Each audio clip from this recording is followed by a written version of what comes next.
ए सम्या, त्याला बोर नको करू रे. काय तर म्हणे एका वेळेला दोन व्यक्तीवरती प्रेम होऊ शकत. का होऊ शकत नाही? का होऊ शकत नाही? मी तर म्हणतो होऊ शकत.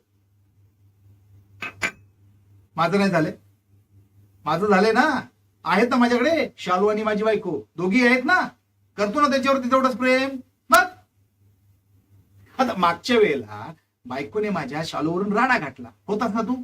होतास ना? मग जबाबदारी झटकली का? दोघी पण आहेत. आहेत ना. प्रेम होऊ शकत. आता सम्या कसं असतं माहितीये का, ह्या बायका असतात ना आपल्या, ह्या नवऱ्याला घेऊन खूप पॉझिटिव्ह असतात रे. म्हणजे ह्यांना ना आपला नवरा ना कोणाशी शेअरच करायचा नसतो.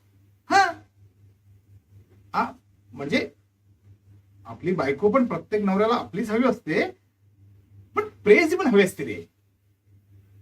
आता ही जडणघडण त्याने केली, त्याला आपण काय करणार?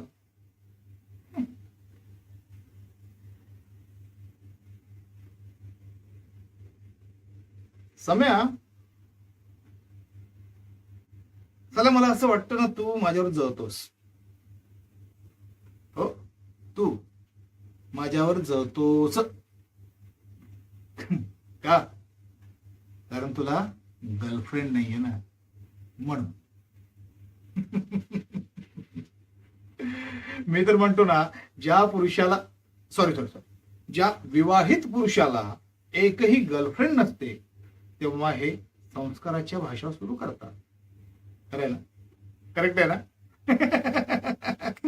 साल्या पटलंय पटलंय पटलंय. हे वाटून ठेव रे.